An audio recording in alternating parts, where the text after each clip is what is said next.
Et si, en une aube, tout un continent longtemps sous-estimé s'était levé d'un seul bloc et avait humilié le Mossad sur son propre terrain? Imaginez un monde où, soudainement, l'Afrique, réputée divisée, dévoile le plus vaste réseau d'espionnage israélien jamais infiltré. Ce n'est pas un simple coup de filet, c'est un séisme géopolitique, un événement d'une ampleur telle qu'il bouleverse toutes les certitudes et fait basculer l'équilibre des puissances. En quelques heures, non pas un ni deux, mais 43 agents sont capturés, pris en flagrant délit d'assassinat ciblé, d'espionnage massif, de corruption et de trafic d'armes biologiques. Chaque pièce à conviction est là, irréfutable. Images, dossiers, aveux filmés, des preuves si accablantes qu'aucun doute ne subsiste.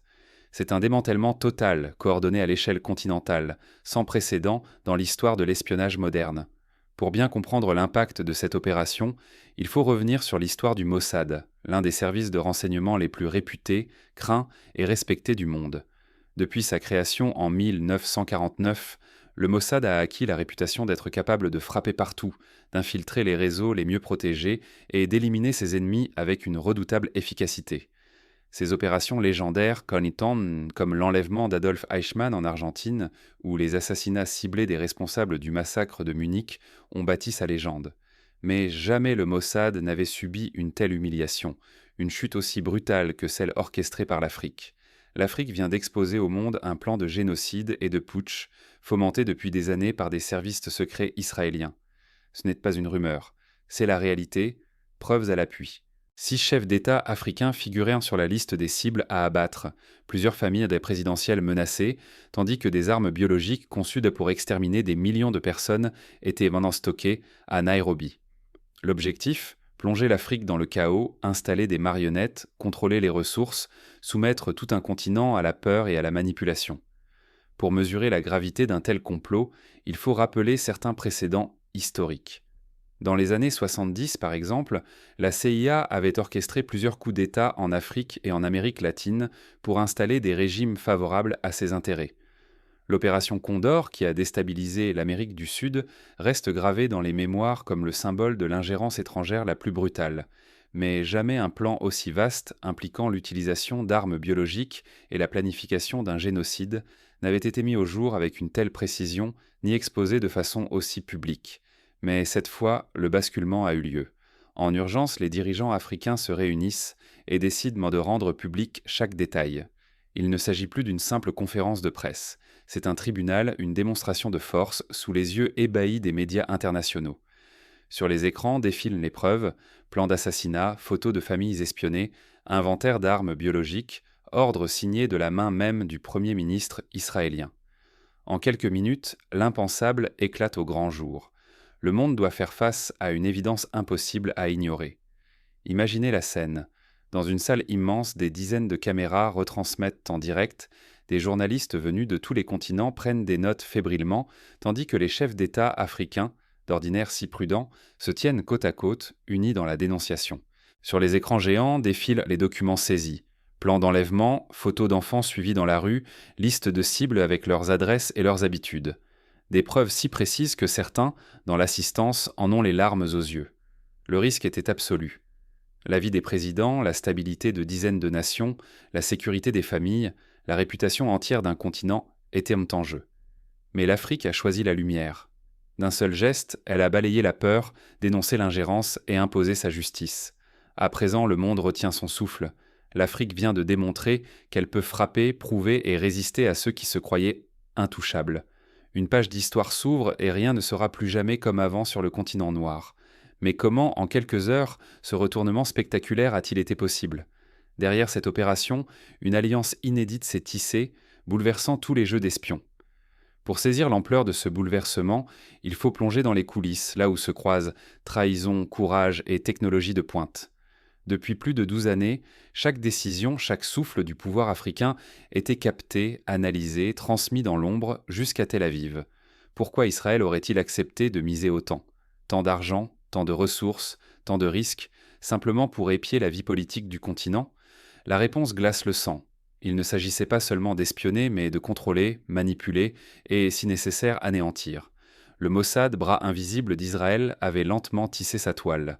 Agents doubles plantés dans les palais présidentiels, collaborateurs locaux achetés ou menacés. familles entières infiltrées pour retourner un frère, faire chanter une sœur. Rien n'était laissé au hasard. Protocole confidentiel, réunion secrète, tout était éventé, vendu, livré à l'ennemi. L'objectif ? Paralyser la souveraineté africaine à la racine, empêcher toute insoumission.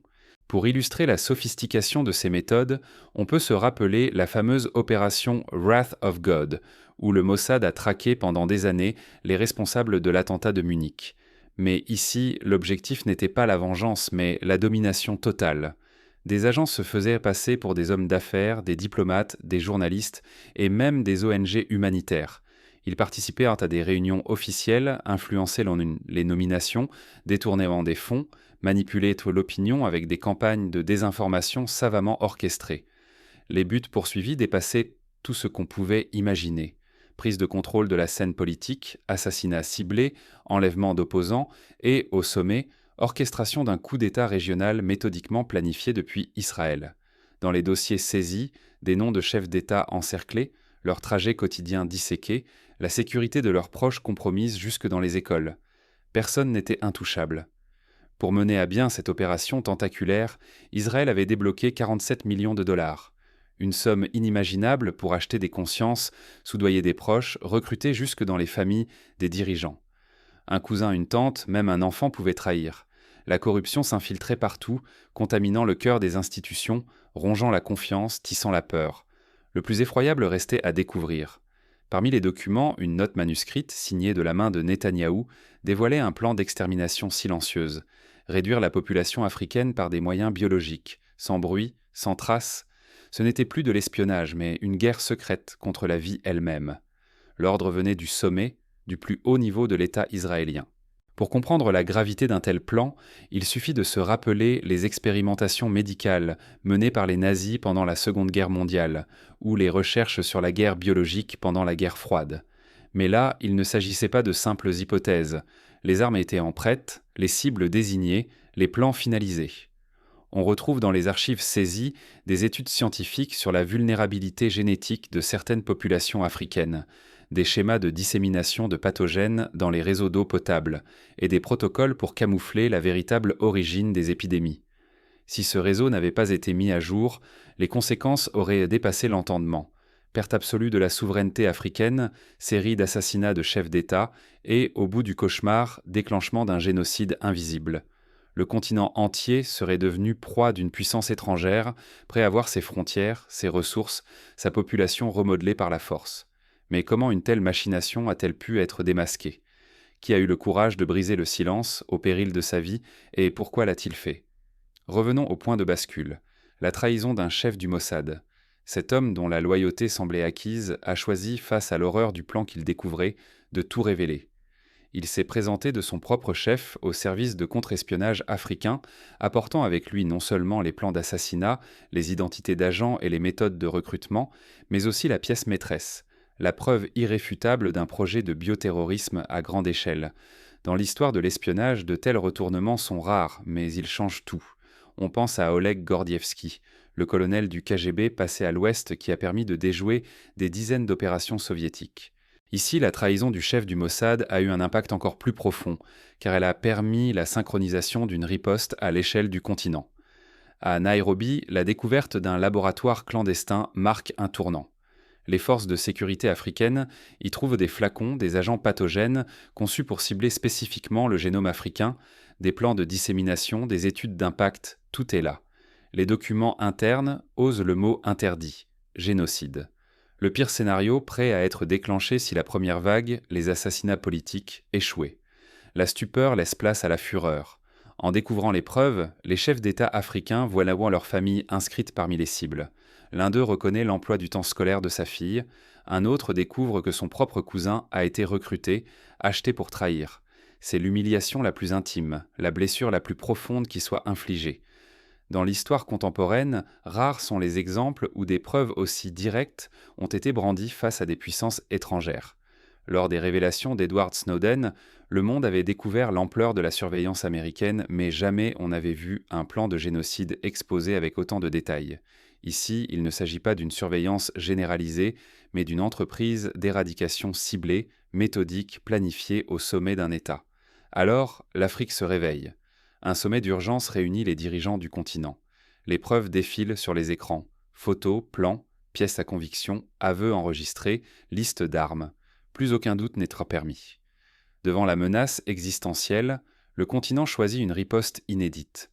Organisation d'arrestations massives, coordination transfrontalière, démantèlement méthodique des cellules israéliennes dans chaque pays concerné. En quelques heures, l'image d'une Afrique vulnérable vole en éclats. Désormais, même le Mossad n'est plus intouchable. L'enjeu dépasse la sécurité des élites. Il s'agit de montrer que l'Afrique, unie, impose désormais ses règles et redessine la géopolitique mondiale. Pour Israël, la défaite n'est pas qu'un revers, c'est une menace existentielle, le risque de l'isolement et la perspective d'un procès international pour crimes de masse. Mais l'affaire ne s'arrête pas là, car bientôt le monde entier va découvrir l'ampleur du scandale et le séisme s'apprête à bouleverser l'ordre mondial jusque dans ses fondations. L'Afrique s'apprête à révéler ses découvertes devant les instances internationales. La suite promet de faire trembler les certitudes et d'exiger des comptes. Pour illustrer l'onde de choc, rappelons-nous le procès de Nuremberg, où pour la première fois, les crimes d'un État furent jugés publiquement. Ici, l'Afrique s'apprête à porter l'affaire devant la Cour pénale internationale, exigeant justice et réparation. En moins de 24 heures, l'Afrique claque la porte à Israël. 7 jours plus tard, la justice internationale cible Benjamin Netanyahou avec une force inédite. Un séisme diplomatique secoue la planète, faisant vaciller l'ordre établi. Tout démarre lors d'une conférence de presse explosive, retransmise en direct sur tous les écrans du monde. Derrière le président africain, des écrans géants révèlent, pièce après pièce, des preuves accablantes, photos de filatures, budgets secrets, signatures, plans détaillés de génocide. Les visages des agents arrêtés, leurs aveux filmés, des communications interceptées, tout défile, brut, devant des journalistes médusés. La réaction mondiale est immédiate. Le Conseil de sécurité des Nations Unies se réunit en urgence. La Cour pénale internationale lance sans délai une enquête pour crimes contre l'humanité. À Paris, à Londres, à Washington, c'est le silence. Les alliés d'Israël sont tétanisés, incapables de nier l'évidence. Mais l'Afrique ne se contente pas de l'exposition publique. En un sursaut historique, 18 pays africains expulsent tous les diplomates israéliens. Les ambassades ferment, les drapeaux sont descendus, les relations diplomatiques rompues instantanément. En quelques jours, Israël se retrouve totalement isolé sur le continent. Son image, jadis respectée, s'effondre pendant que les images d'agents menottés font le tour du monde. La riposte africaine va plus loin. Des procès publics pour espionnage et trahison sont organisés, diffusés en direct sur les chaînes nationales. Les collaborateurs locaux sont jugés sans délai.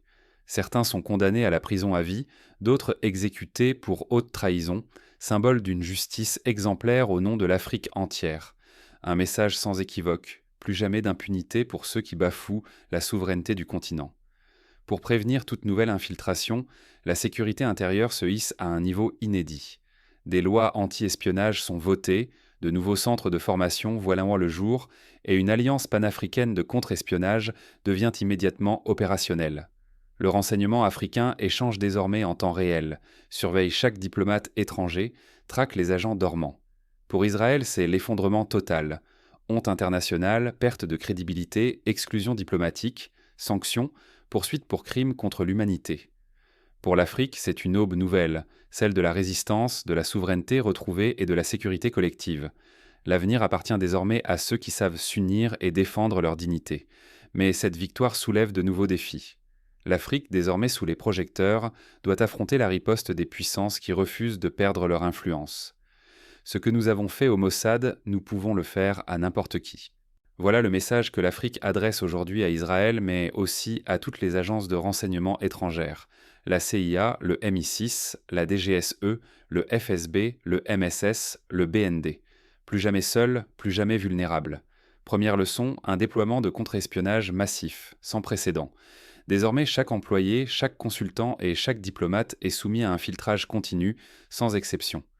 La surveillance totale des étrangers devient la règle, tandis que la traque coordonnée des agents dormants et des collaborateurs s'intensifie partout sur le continent. Deuxième riposte, l'émergence accélérée d'infrastructures technologiques africaines bâties sur le chiffrement indigène. Aucun accès caché occidental n'est toléré. Les serveurs, les réseaux et les outils de communication sont conçus, codés et gérés en Afrique par des Africains pour l'Afrique. Troisième révolution, la création, en quelques mois, d'un centre continental de coordination du renseignement. Ce dispositif inédit permet une réponse instantanée et collective à toute menace détectée. Fini les silos, fini les rivalités exploitées de l'extérieur. L'Afrique parle désormais d'une seule voix et agit d'un seul bras. Pour rendre ces mesures concrètes, de nombreux pays africains investissent massivement dans la formation de cyberspécialistes, la création de laboratoires de cryptographie et le développement de logiciels de surveillance de nouvelle génération. Des universités ouvrent des filières dédiées à la sécurité numérique, des partenariats sont noués avec des entreprises locales pour concevoir des solutions sur mesure. Le message est limpide. Chaque agent étranger est surveillé, chaque mouvement documenté, chaque réseau traqué. À la moindre découverte, arrestations et procès publics suivent automatiquement. Le monde entier assiste en direct à la chute des imposteurs. Et les exemples s'accumulent, le démantèlement du Mossad n'était que le début. Des cellules entières de la CIA et de la DGSE sont exposées, leurs agents arrêtés, leurs méthodes dévoilées. Nom, visage, structure, tout est rendu public. Carrière détruite, réputation pulvérisée, réseau anéanti. Pour les grandes agences étrangères, la réputation s'effondre. L'Afrique, désormais forteresse, devient une terre interdite. Les populations informées rejettent que toute présence suspecte.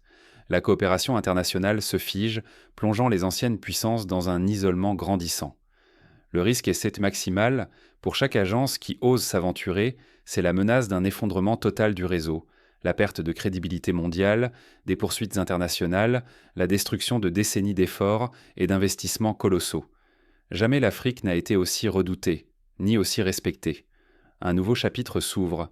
La souveraineté sécuritaire du continent n'est plus négociable. Mais ce sursaut suffira-t-il à garantir l'avenir, ou n'est-ce que le début d'une renaissance mondiale de la souveraineté ? La riposte africaine secoue les fondements de l'ordre mondial. Pourtant, derrière cet élan, de nouvelles menaces et rivalités s'annoncent déjà. Les puissances déchues cherchent à reprendre pied, usant de la désinformation, du sabotage économique ou de la manipulation des conflits locaux pour tenter de diviser à nouveau le continent. Pour anticiper ces menaces, l'Afrique met en place des mécanismes d'alerte précoce, des plateformes d'échange sécurisées d'informations et des exercices réguliers de simulation de crise. Les leçons du passé sont intégrées dans chaque décision. Plus jamais la naïveté, plus jamais la dépendance à des technologies étrangères non maîtrisées. La plus grande victoire de l'Afrique ne s'est pas jouée sur un champ de bataille, ni sous les projecteurs. Elle s'est tissée dans l'ombre, dans la douleur et la discrétion. Et cette victoire-là a bouleversé l'ordre du monde. Ce n'est pas par la force brute, mais par l'unité, l'ingéniosité et le courage qu'un continent longtemps sous-estimé a renversé la table. En révélant et en démantelant le réseau d'espionnage israélien, l'Afrique a mis fin à une ère d'humiliation, de manipulation et de menaces existentielles. Durant 12 longues années, des espions ont infiltré les palais, dérobé des secrets, orchestré des assassinats, ourdi des complots pour déstabiliser et soumettre les États africains. Ce système d'influence toxique a été dévoilé, documenté, puis démantelé. L'Afrique n'a pas seulement protégé ses présidents, elle a sauvé ses peuples, ses familles et son avenir. Pour la première fois, le monde a compris que la souveraineté n'est pas un slogan, mais un acte collectif, une exigence vitale. Face à la menace d'un génocide programmé, à des armes biologiques conçues pour rayer des populations entières, les nations africaines ont choisi la coordination et la fermeté. Elles ont refusé la peur. Elles ont riposté d'une seule voix. La solidarité fut leur bouclier. La transparence, leur arme, la dignité, leur victoire. Ce triomphe n'est pas seulement celui des chefs d'État ou des services de secret. C'est la victoire de chaque citoyen qui refuse d'être un pion, de chaque famille qui protège ses enfants, de chaque génération qui veut réécrire l'histoire, non plus comme une succession de dominations, mais comme la conquête d'une liberté inaliénable. À tous ceux qui, hier encore, voyaient l'Afrique comme faible ou divisée, l'affaire impose une leçon cinglante. L'unité africaine n'est pas une utopie, c'est une force. Et le prix de la vigilance ne sera plus jamais négligé. La souveraineté ne s'arrache qu'avec courage, elle ne se mendie jamais. Ce qui s'est joué ici dépasse les frontières du continent. Les puissances d'hier découvrent aujourd'hui les nouvelles règles du jeu. L'Afrique ne sera plus une arène d'expériences étrangères, mais le centre de ses propres choix, l'auteur de son propre récit. Ce retournement résonne dans chaque chancellerie, dans chaque salle de réunion internationale. Il n'y aura plus d'impunité, plus de secrets bien gardés. Pour que cette victoire soit durable, il ne suffit pas de changer les lois ou d'arrêter des espions. Il faut aussi reconstruire la confiance au sein des institutions, restaurer la fierté des peuples et investir dans l'éducation, la technologie et la recherche. L'Afrique multiplie les initiatives pour favoriser l'esprit critique dès l'école, encourager la vigilance citoyenne et promouvoir l'innovation locale. À l'heure où la crédibilité, la réputation et la puissance d'influence sont exposées au grand jour, chaque nation sait désormais ce qu'elle risque en méprisant la souveraineté des autres. Et chaque peuple mesure ce qu'il gagne en défendant la sienne. L'Afrique vient d'écrire un chapitre inédit de son histoire. Un chapitre de lucidité, de courage et d'exigence. La leçon de l'affaire israélienne n'est pas seulement celle du danger, mais celle de la résilience. C'est l'aube d'une ère nouvelle, où aucune puissance ne pourra plus dicter ses lois à un continent debout. Et vous qui écoutez cette histoire, retenez ceci. La vigilance n'est pas l'affaire des gouvernements seuls, elle est le devoir de chacun. Ne sous-estimez jamais la force de l'unité, ni le prix de la liberté. Ensemble, nous pouvons réécrire l'histoire, et c'est maintenant que cela commence.